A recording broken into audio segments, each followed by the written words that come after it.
आपके साथ, आपको ताकत देने और यहां से ताकत लेके निकलने आज हम सब इकट्ठे हुए हैं।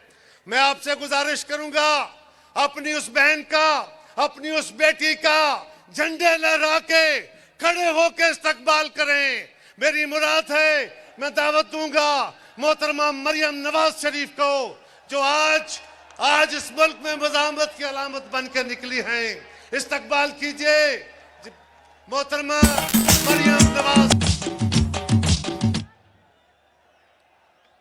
बिस्मिल्लाहिर्रहमानिर्रहीम। जनाब मोहतरम आसिफ अली जरदारी साहब, जनाब chairman peoples party Bilawal Bhutto Zardari साहब, पीडीएम के मोहतरम कायदीन, मोजा भाईरो, मोजो भेंडरो, पीपल्स पार्टी के जियालो, मोहतरमा शहीद और भुट्टो शहीद के मानने वालों, सिंध धरती के बेटों, आपको सिंध की बेटी, सिंध की बहन मरियम नवाज शरीफ की तरफ से अस्सलाम अलैकुम। अजमा सिंध जे अमन जे सरजमीन ते आई आया।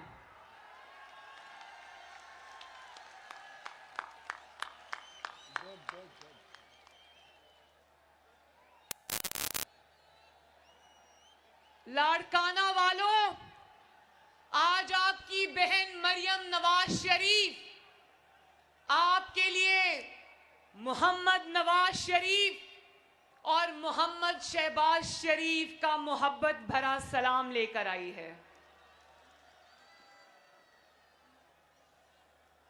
जिस मोहब्बत, शफकत और इज्जत से आपने मेरा इस्तकबाल किया है, मैं आपकी बहुत बहुत शुक्रगुजार और एहसानमंद हूं। बहुत बहुत शुक्रिया।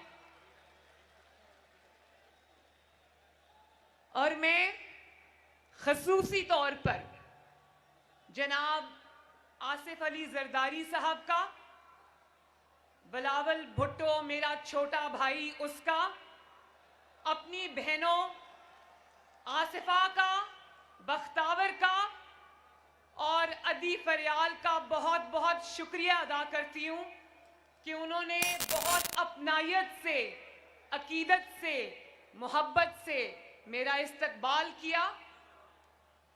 कल जब मैं, बहुत लंबा सफ़र था लाहौर से, उसके बाद यहाँ सखर में मुस्लिम लीग नून का वर्कर्स कन्वेंशन था, तो मैं बहुत लेट पहुंची।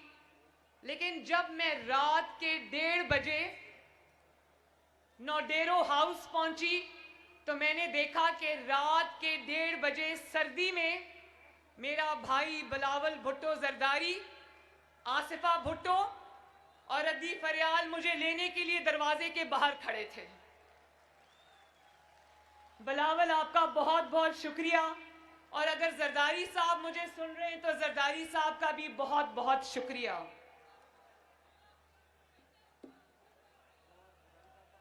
और मुझे अपने घर में ठहराने का भी शुक्रिया। मुझे अब एक बात याद आ रही है कि जब बिलावल भुट्टो ने पिछली दफा मुझे कराची में कारसाज के जलसे में बुलाया था, तो सुबह मेरा दरवाजा तोड़कर मेरे कमरे पर हमला कर बिलावल भुट्टो जरदारी के मेहमानों को उठाकर ले गए। तो मेरा ख्याल है इस दफा बिलावल भुट्टो जरदारी साहब ने ये सोचा होगा कि मैं मरियम को अपने घर पे रखता हूं ताकि मैं आज मरियम के दरवाजे पे कोई हमला ना कर सके।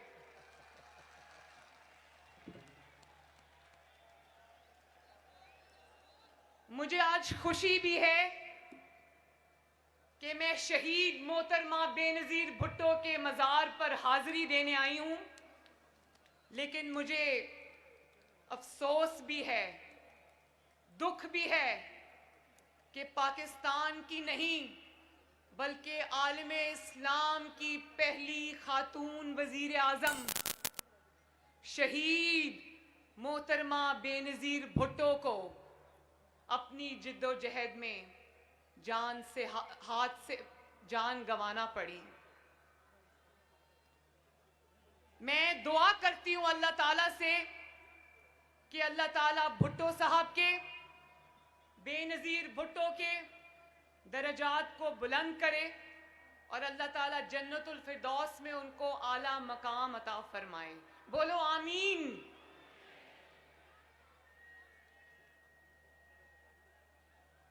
मैंने सुना था कि सिंधियों के दिल भी बड़े होते हैं और सिंधियों के दस्तरखान भी बड़े होते हैं।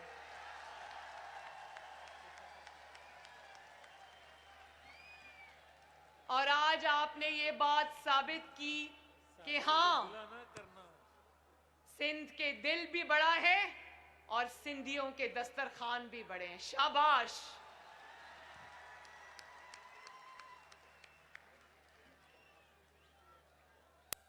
लाड़काना वालों,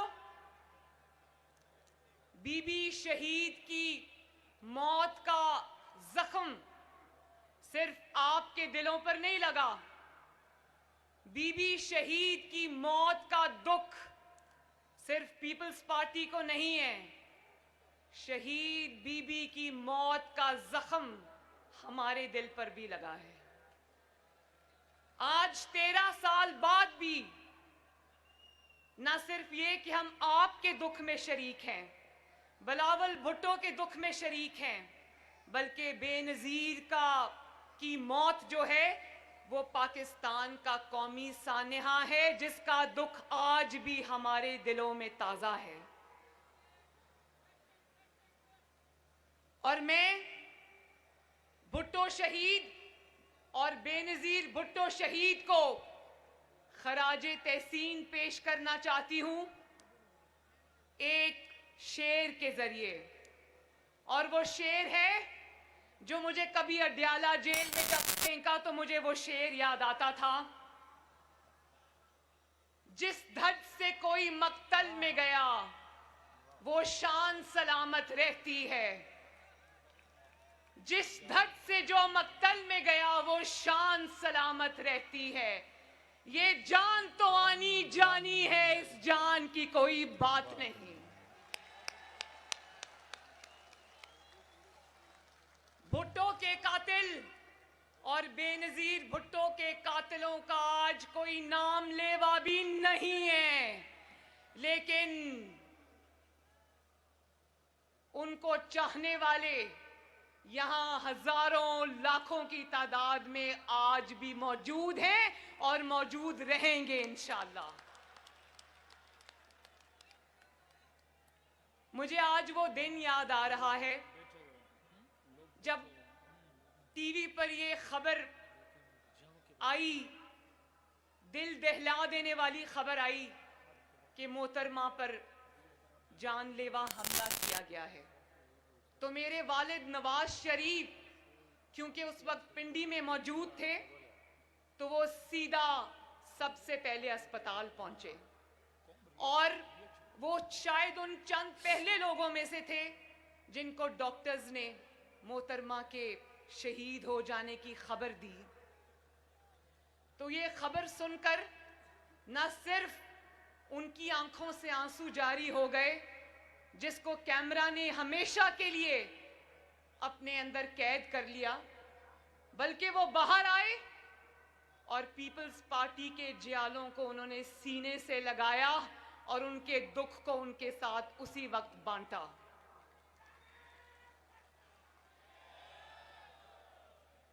और मैं उस दिन घर से बाहर थी कहीं लाहौर में, तो मेरी वालदा का मुझे फ़ोन आया और उन्होंने कहा कि मरियम तुम कहाँ हो?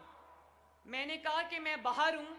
तो उन्होंने कहा घर वापस आ जाओ, बहुत बड़ा हादसा हो गया है, बेनज़ीर भुट्टो की शहादत हो गई है।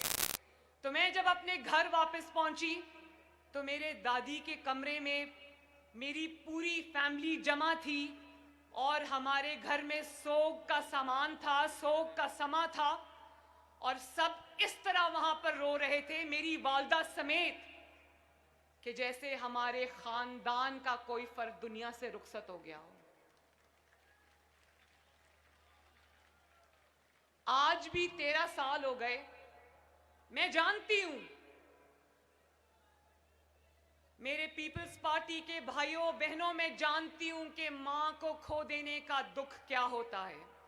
मैंने भी अपनी मां खोई है। मेरी मां भी उस वक्त अल्लाह ताला को प्यारी हो गई जब मैं जेल की काल कोठरी में थी। लेकिन और मां का दुख, यकीन जानो, मां का दुख आज भी मेरे दिल में उसी तरह ताजा है जिस तरह 2.5 साल पहले था। लेकिन जब मैं बिलावल भुट्टो को देखती हूं तो मुझे और भी ज्यादा तकलीफ होती है, क्योंकि मैंने तो फिर अपनी जिंदगी के कुछ साल अपनी वालदा के साथ बिता लिए थे।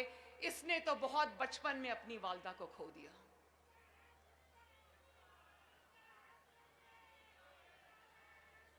और मैं एक और सियासी निस्बत के अलावा बेनज़ीर भुट्टो शहीद से मेरी एक और निस्बत है। आज मैं जियालों से अपने दिल की बातें कर रही हूं। ये बातें मैंने कभी किसी से नहीं की, लेकिन मैं पीपल्स पार्टी के जियालों से आज ये बातें करूंगी इंशाल्लाह। और वो ये है कि बेनज़ीर भुट्टो से मेरी सियासी निस्बत तो है, वो पाकिस्तान की पहली खातून वजीर आजम थी। हर खातून का, हर औरत का, हर बेटी का फख्र थी। लेकिन मेरी उनसे निस्बत बाप बेटी की लाजवाल मोहब्बत की भी है। वो बेटी बेनज़ीर भुट्टो शहीद अपने बाप का मुकदमा लड़ते लड़ते उसके कदमों में जाकर सो गई। और इसी तरह मेरा भी दिल करता है कि मैं अपने बाप के नजरिए के लिए, जो पाकिस्तान को मुत्तहिद रखने का नजरिया है, जो पाकिस्तान के अवाम के वोट को इज्जत देने का नजरिया है, अगर मुझे अपने बाप से इतनी मोहब्बत है, उसके नजरिए से इतनी मोहब्बत है, अपने मुल्क से इतनी मोहब्बत है कि उसके लिए मुझे अपनी जान का नजराना भी देना पड़ा, तो मेरी नजर में वो एक बहुत हकीर नजराना होगा।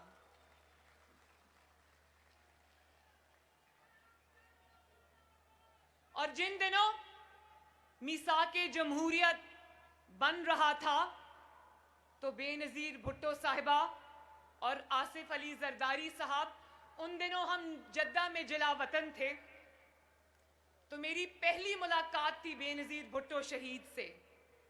जियालो उस दिन 3 घंटे मोहतरमा मेरे साथ बैठी रही। हमने खाना भी इकट्ठे खाया, चाय भी इकट्ठे पी और बहुत सारी बातें हमने इकट्ठे की। उन्होंने भी मुझसे दिल की बातें की, मैंने भी उनसे दिल की बातें की। और फिर मीसाके जमहूरियत, जिसको अंग्रेजी में चार्टर ऑफ डेमोक्रेसी कहते हैं, वो वजूद में आया। यही थी वो सियासी इक़दार कि आज सियासी हरीफ होने के बावजूद, सियासी और इंतखाबी मैदान में एक दूसरे के मुखालिफ होने के बावजूद, आज पीडीएम की क़यादत एक स्टेज पर एक फैमिली के अरकान की तरह इकट्ठी है। ये है वो सियासी इक़दार जिनकी शुरुआत मोहम्मद नवाज शरीफ और मोहतरमा बेनज़ीर भुट्टो ने की थी। ये सिर्फ एक मिसाक नहीं था, ये सिर्फ कागज के चंद टुकड़े नहीं थे जियालो, ये पाकिस्तान की सियासी तारीख और पाकिस्तान की सियासी रास्ते का रुख मोड़ने वाला फैसला था, जिसको इंशाअल्लाह ताला मैं, बिलावल और पाकिस्तान की तमाम सियासी क़यादत इंशाअल्लाह ताला ना सिर्फ लेकर चलेंगे बल्कि आगे भी बढ़ाएंगे। सियासतदानों से, सियासी जमातों से माजी में जो गलतियां हुई और उन गलतियों का फायदा जमहूरियत शिकन कुव्वतों ने उठाया, तो उनका अजाला भी फिर वो सियासतदान सब सर जोड़ कर बैठे और उन्होंने सोचा कि ये साजिशें अब नहीं चलेंगी। उन्होंने उन्हीं गलतियों का जो हमसे हुई थी, सियासतदानों से हुई थी, सियासतदानों ने खुद उन गलतियों का अजाला भी किया और जो एक दूसरे के खिलाफ साजिशें की जाती रही थी उसको उन्होंने कहा कि अब ये हम नहीं करेंगे। और उसी का समर आज पाकिस्तान को मिला। पहली बार ये हुआ कि जमहूरी हुकूमतें, आपके वोट से आने वाली हुकूमतें अपनी मुद्दतें पूरी करने लगी। मुझे अच्छी तरह याद है कि जब 2008 में पीपल्स पार्टी की हुकूमत बनी तो बहुत सारे लोगों को ये था कि वो हुकूमत गिराई जाए, तो मोहम्मद नवाज शरीफ ने कहा नहीं, अपनी पार्टी में भी उस राय को कुचला और कहा कि नहीं, ये हुकूमत अपने 5 साल पूरे करेगी और अवाम और हुकूमतों में लाना और ले जाना सियासी जमातों का नहीं, अवाम का काम है।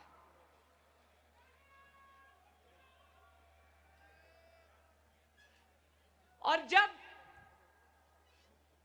सियासी जमातें अपनी हुकूमतें पूरी करने लगी, जब जमहूरियत पनपने लगी, तो कुछ कुव्वतों को, जिनको डिवाइड एंड रूल सूट करता था, उनको तकलीफ होने लगी।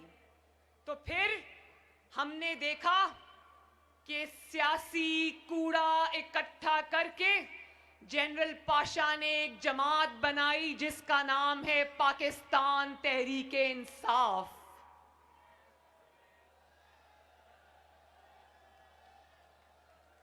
और फिर उस जमात को आपकी मुंतखब हुकूमत के खिलाफ धरनों और साजिशों में इस्तेमाल किया गया। और फिर उसके बाद उसी सियासी जमात में से एक इंसान जो 22 साल दर बदर की ठोकरें खाता रहा लेकिन अवाम ने उसको घास नहीं डाली, फिर उसी को उठाकर, उस नालायक और उस नाअहल को उठाकर वोट चोरी करके हमारे 22 करोड़ अवाम के सरों पे मुसल्लत कर दिया गया। आज पीडीएम ने क्या कहना है इमरान खान को? वो इमरान खान आज खुद चीख कर कह रहा है कि मुझे कुछ भी नहीं आता। वो खुद 2.5 साल के बाद, जबकि वो 3 साल पूरे करने जा रहा है, आज वो बड़ी डिटाई से टीवी पर आकर कहता है कि मुझे काम करना नहीं आता। वो खुद अपने मुंह से ये एतराफ कर रहा है कि मैं नाअहल भी हूं और नालायक भी हूं, और ये भी कह रहा है कि तैयारी के बगैर हुकूमतों में नहीं आना चाहिए। भाई, तुम्हें ये कहना चाहिए कि तैयारी के बगैर हुकूमतों में नहीं लाया जाना चाहिए। और जब उसकी नालायकी और नाअहली की वजह से जो महंगाई हो रही है और उस महंगाई की वजह से लोग खुदकुशियां कर रहे हैं, तो वो कमाल डिटाई से खड़ा होके कहता है खुदकुशियां हो रही हैं तो मैं क्या कर सकता हूं, मेरे पास कोई जादू का बटन नहीं है। लाड़काना वालों, नौडेरों वालों, ये मुल्क अब इस तरह नहीं चलेगा। बोलो चलेगा? ये मुल्क अब इस तरह नहीं चलेगा।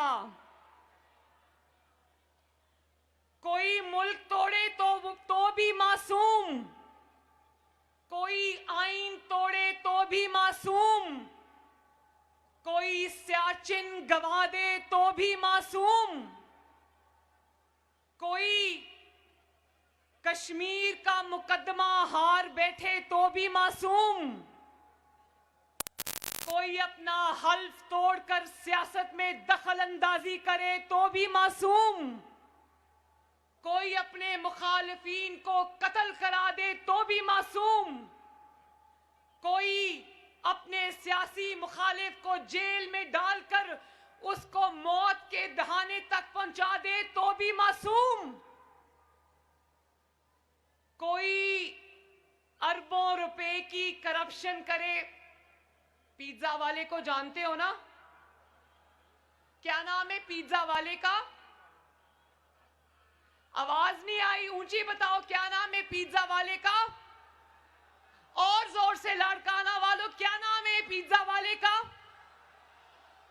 कोई सरकारी मुलाजिम होकर भी अरबों खरबों रुपए के असासे बना ले तो भी मासूम, लेकिन फांसियां हो तो सियासतदानों को हो, गोलियां उतरे तो सियासतदानों के सीनों और सरों पर उतरे, 100 200 पेशियां भुगतें तो सियासतदान भुगतें, जेल की काल कोठरियों में मौत के दहाने तक पहुंचा दिए जाएं तो सियासतदान पहुंचा दिए जाएं, बहू बेटियों को घसीटा जाए अदालतों में, जेलों में, तो सियासतदानों की बहू और बेटियों को घसीटा जाए, मीडिया पर सर्कस लगे तो सियासतदानों के खिलाफ लगे,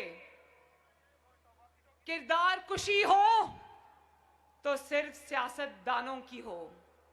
लेकिन याद रखो कि नजरिए को फांसी नहीं लग सकती,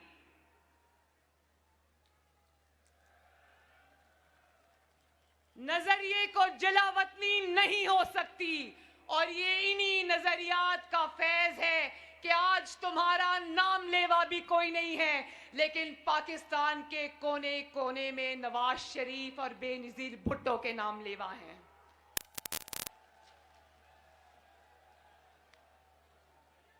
और आईन के कातिल और बेनजीर भुट्टो शहीद का कातिल मुशर्रफ, उसको पाकिस्तान में लाने की बात तक नहीं होती। नवाज शरीफ को तो तुमने इश्तिहारी करार दे दिया, लेकिन तुम्हारी ना इतनी जुर्रत है, ना तुम में इतनी गैरत है कि तुम बेनजीर भुट्टो के कातिल मुशर्रफ को पाकिस्तान लाना तो दूर की बात है, तुम तो वो बात भी नहीं कर सकते, इतने डरपोक आदमी हो। जिस अदालत में मुशर्रफ को आईन रोंदने की जो उसने गुनाह किया था, उस पर उसने मुशर्रफ को जब फांसी की सजा सुनाई तो लाड़काना वालों, उस अदालत को जिसने कमाल बहादुरी दिखाते हुए बेनजीर भुट्टो के कातिल और आईन पाकिस्तान के कातिल मुशर्रफ को फांसी की सजा सुनाई थी, उस सजा सुनाने वाली अदालत को ही फांसी चढ़ा दिया गया। बोलो, मानते हो इस नाइंसाफी को? मगर याद रखो कि मुशर्रफ आज मुल्क में वापस नहीं आ सकता। मुशर्रफ के लिए पाकिस्तान की सरजमीन के दरवाजे बंद हैं और बंद रहेंगे इंशाअल्लाह ताला। लेकिन आईन रोंदने के जुर्म में मुशर्रफ को फांसी देने वाला वो बहादुर जज जस्टिस वकार सेठ, जो अब अल्लाह ताला के पास जा चुके हैं, उसके आईन को सर बुलंद रखने के जुर्रतमंदाना फैसले को पाकिस्तान की अवाम न सिर्फ याद रखेगी बल्कि जिंदा रखेगी इंशाअल्लाह। पीडीएम की क़यादत यहां पर मौजूद है, सब बड़े बड़े लीडरान यहां पर मौजूद हैं। पीडीएम वो तहरीक है जिसने तमाम सूबों को आईन के साए के नीचे जमा किया है। सब, चाहे वो बलोचिस्तान है या वो सिंध है या वो पंजाब है या वो खैबर पख्तूनख्वा है, सब माशाअल्लाह आईन के झंडे के नीचे जमा हैं। और एक शख्स, सिर्फ एक शख्स, एक हारा हुआ शख्स, एक शिकस्त खोरदा शख्स, एक नाकाम शख्स, अवाम का मुजरिम शख्स पीडीएम से एनआरओ की भीख मांगता हुआ नजर आ रहा है। बोलो लाड़काना वालों, इमरान खान को एनआरओ दोगे? क्या इमरान खान को एनआरओ देना चाहिए? एक शख्स अकेला खड़ा हुआ नजर आ रहा है, अकेला, नाकाम है, हारा हुआ है। इसलिए अब किसी को कभी कोई मैसेज भेजता है, कभी कोई अपना मैसेंजर भेजता है। शहबाज शरीफ साहब से मिलने के लिए खानदान वालों को हफ्ता हफ्ता इजाजत लेनी पड़ती है, लेकिन इनका मैसेंजर जो एनआरओ की भीख मांगने ये आते हैं तो इनके लिए जेलों के दरवाजे खोल दिए जाते हैं, इजाजत की भी जरूरत नहीं पड़ती। पहले कहता था एनआरओ नहीं दूंगा, उससे कोई भी बात करो तो कहता था एनआरओ नहीं दूंगा, और अब कहता है कि अगर किसी ने एनआरओ दिया तो मुल्क से गद्दारी करेगा। मैं ये कहना चाहती हूं कि तुम्हें अपनी औकात समझ आ गई है। तुम जानते हो कि तुम्हारी औकात और हैसियत अब एक एनआरओ देने वाले की भी नहीं रही। तुम जानते हो कि किसको कहना है कि एनआरओ नहीं देना। सुनाता कहता वो आवाम को है, सुनाता किसी और को है, जानते हो ना।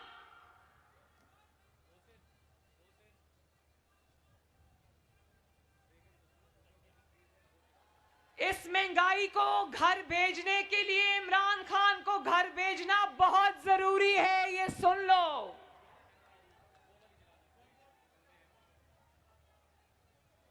जब तक ये नालायक हुकूमत घर नहीं जाएगी, यकीन मानो लाड़काना वालों, आपके घरों के चूल्हे नहीं जल सकते। इसलिए पीडीएम का साथ दो और इस नालायक और नाअहल इमरान खान को घर भेजो। साथ हो ना। और फिर कहते हो कि ऑपोजिशन फौज को बदनाम कर रही है। ऑपोजिशन जब महंगाई की बात करती है तो कहते हो ऑपोजिशन फौज को बदनाम कर रही है। ये पहला सियासतदान है जिसका नाम इमरान खान है, जिसने इंडिया जाकर, वो सारी वीडियोस मौजूद हैं, इसने इंडिया जाकर पाकिस्तान की फौज और आईएसआई के खिलाफ बात की थी। ये वो पहला सियासतदान है और पहला जाली वजीर आजम है जिसने वजीर आजम बनकर जब ये अमेरिका गया तो अपनी फौज और आईएसआई पर हमले किए। पाकिस्तान की याददाश्त कमजोर नहीं है। आज तुम ऑपोजिशन को ये मत कहो कि ऑपोजिशन फौज के खिलाफ बात करती है। ऑपोजिशन और पाकिस्तान की आवाम के पास तुम्हारी वो सब वीडियोस मौजूद हैं जिसमें तुमने फौज के ऊपर सीधे सीधे हमले किए हुए हैं।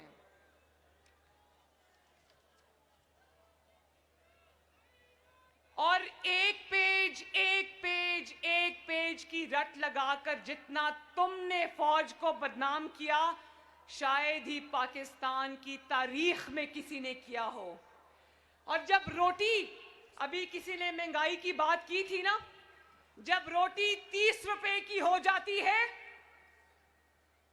तो ये अपनी नालायकी छुपाने के लिए कहता है फौज मेरे पीछे खड़ी है। जब आटा 90 रुपए किलो हो जाता है तो ये अपनी नालायकी छुपाने के लिए कहता है फौज मेरे पीछे खड़ी है। जब चीनी 120 रुपए किलो हो जाती है तो ये अपनी करप्शन छुपाने के लिए कहता है फौज मेरे पीछे खड़ी है। जब एलएनजी पर ये 122 अरब का डाका डालता है, एलएनजी को टाइम पर सस्ती एलएनजी नहीं मंगवाता, और आपको जब महंगी एलएनजी मिलती है, आपके घरों में जब गैस की शॉर्टेज होती है और चूल्हे नहीं जलते, और जब अवाम का ये महंगाई से कचूमर निकालता है तो कहता है फौज मेरे पीछे खड़ी है। तुम ज्यादा सियाने बनने की कोशिश ना करो। फौज की पर तनकीद तब होती है जब तुम्हारी नालायकी का बोझ फौज को उठाना पड़ता है। फौज पर तनकीद तब होती है जब तुम अपने सियासी मुखालिफिन को जेल में बंद कराने और उनसे सियासी इंतकाम लेने के लिए, सियासी इंतकाम लेने के लिए तुम फौज को सियासत में घसीटते हो। फौज पर तनकीद तब होती है जब तुम्हारी नाअहली की वजह से कश्मीर मोदी की झोली में जा गिरता है। फौज पर तनकीद तब होती है जब तुम्हारी नालायकी और नाअहली और नाअहल और नालायक हुकूमत की वजह से सियाचिन पे खड़ा फौजी ये सोचता है कि मैं दिन रात इधर अपने वतन अजीज की खातिर खड़ा हूं, लेकिन इस साल मेरी तनख्वाहें नहीं बढ़ी और मेरे घर में चूल्हे की आग ठंडी हो रही है। और फिर कहते हो कि तैयारी के बगैर हुकूमत में नहीं आना चाहिए। किसको सुना रहे हो ये? क्योंकि अवाम तो तुम्हें लेकर नहीं आई, तुम्हें जो लाए हैं उनको पीछे हटना पड़ेगा अब इंशाअल्लाह। दवाई भी महंगी हो गई है ना? ये सुनो, खुदा के वास्ते बेरहम आदमी इमरान खान, ये सुनो कि अवाम किस तरह बिल बला रहे हैं। मुझे पता है कि जो दवाई आज से 3 साल पहले 200 रुपए की थी, अब 500 रुपए की है, 600 रुपए की है। मैं जानती हूं।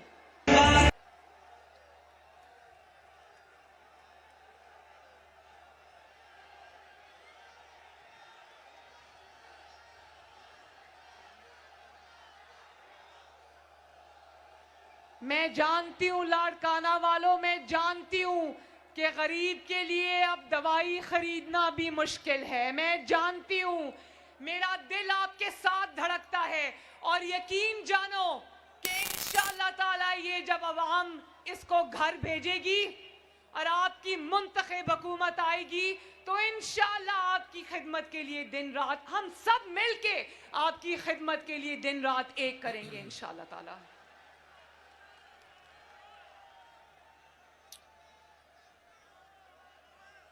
और कहते हैं कि ये फौज को कहते हैं कि मेरी हुकूमत का तख्ता उल्टो। नहीं, हम फौज को नहीं कहते कि इसकी हुकूमत का तख्ता उल्टो। हम सिर्फ सेलेक्टर्स को कहते हैं कि इससे पीछे हट जाओ, और जब तुम इससे पीछे हट जाओगे तो फिर पाकिस्तान की आवाम जाने, हम जाने और इमरान खान जाने। क्या अवाम का रोजगार छिनता रहे इसलिए कि तुम्हारी ताबेदारी चलती रहे? बोलो मंजूर है? क्या तरक्की रुकी रहे इसलिए कि तुम्हारी ताबेदारी चलती रहे? बोलो मंजूर है? क्या दवाइयां महंगी होती रहे इसलिए कि तुम्हारी ताबेदारी चलती रहे? बोलो लाड़काना वालों, मंजूर है? क्या गरीब का चूल्हा बंद रहे इसलिए कि तुम्हारी ताबेदारी चलती रहे? बोलो लाड़काना वालों, नहीं नहीं नहीं।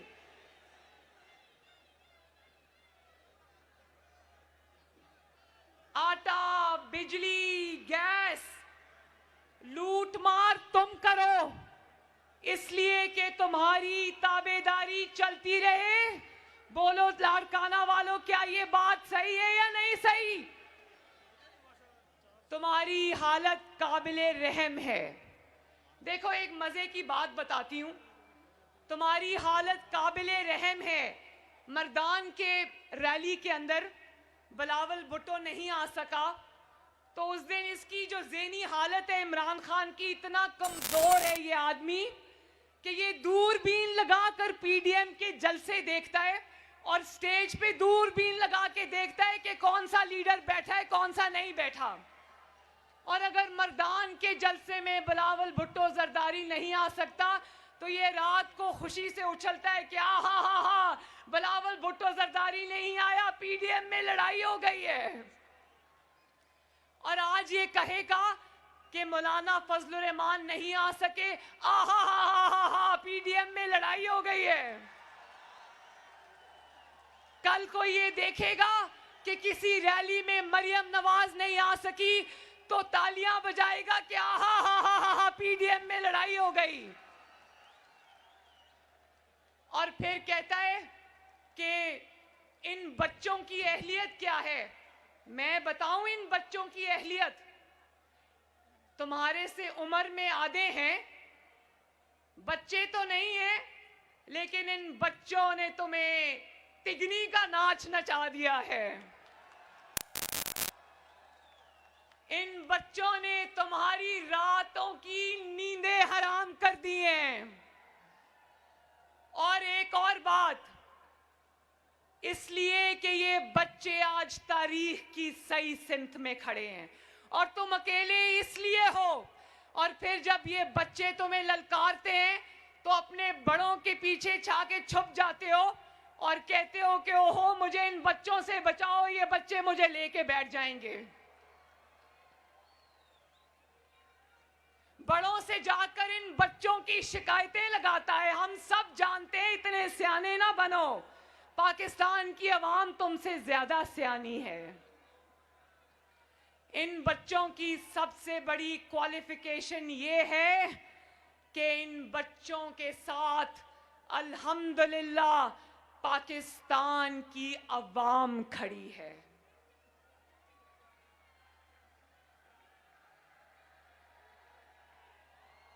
तो आखिर में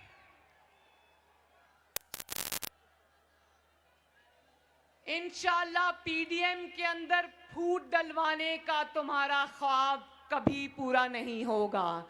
ये ख्वाब तुम दिल में लिए इंशाअल्लाह ताला हुकूमत से रुखसत हो जाओगे। कान खोल कर सुन लो, तुम्हारी जंग पीडीएम से नहीं है, तुम्हारी जंग इन 22 करोड़ अवाम से है जिनके ऊपर तुम बिजली और कहर बन के टूटे हो।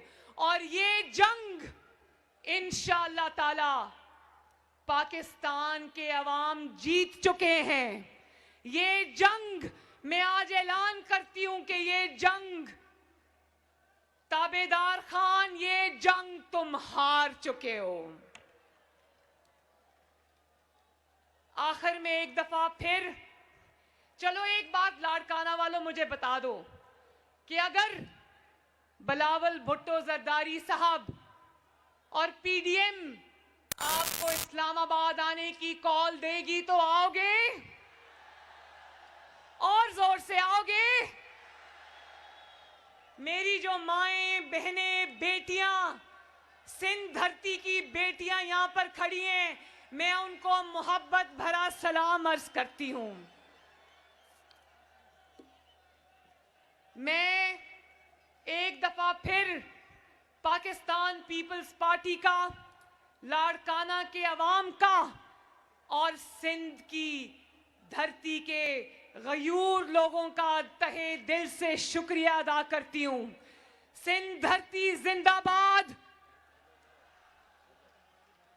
पीडीएम जिंदाबाद, लाड़काना के अवाम जिंदाबाद, जमहूरियत के मतवाले जिंदाबाद, पाकिस्तान पाइंदाबाद। बहुत बहुत शुक्रिया।